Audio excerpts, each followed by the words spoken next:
This summer, we were asked to foster a Bernese Mountain Dog puppy. On July 16th, we met the transport volunteer in Denver to pick up Mozart. Mozart had traveled from Missouri with 6 other Berner puppies that were taken into rescue.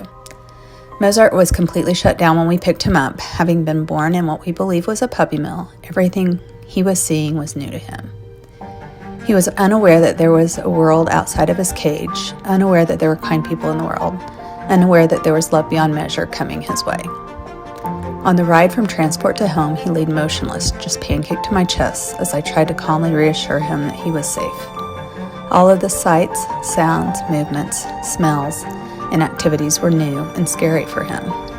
Mozart would not stand up on his own unless we propped him up and balanced him. Shortly after, he would just melt into the ground. He would not make eye contact, would not take any steps. His body was stiff and guarded. He would not drink water or eat anything, not even pieces of a fresh hamburger. We also noticed many signs of malnutrition, including very short hair, which should have been long puppy fluff at his age, thin limbs, a rounded belly, discolored hair on his ears, discoloration of his toenails, and he just looked misproportioned. Seeing dogs in this condition is so hard, but watching them come out of that scared shell is such a joy. Over the first several days, Mozart made a huge turnaround. It was not always linear. Sometimes he would seem to be doing great, feeling confident and brave, and then we would notice he regressed and felt fearful again. Luckily, with calm and quiet patience, he began to walk on his own, eat without fear, and even play.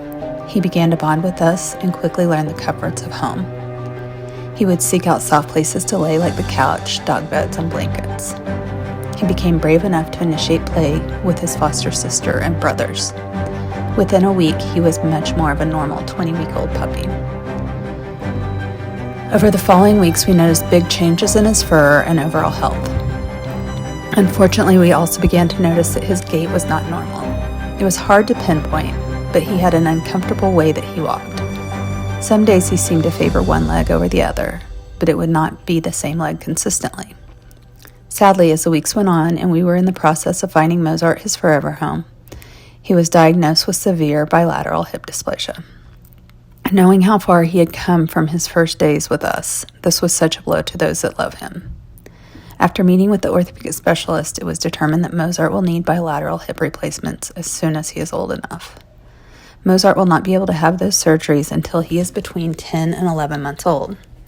He was diagnosed in September at about 6.5 months. Until that time, we just have to manage his pain medically.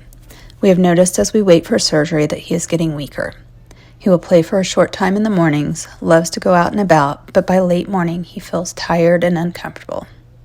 He spends most of the daytime hours laying down and will pull himself around to play with his front legs to avoid using his back legs. He also has a hard time going from a sitting or laying position to a standing position. We have added physical therapy to his treatment regimen to try and preserve any muscle mass that we can before surgery and make his post-op recovery easier.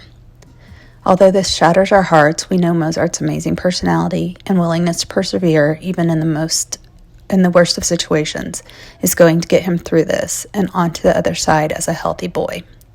We will do everything in our power and stop at nothing to make sure he has a full, healthy, and happy life.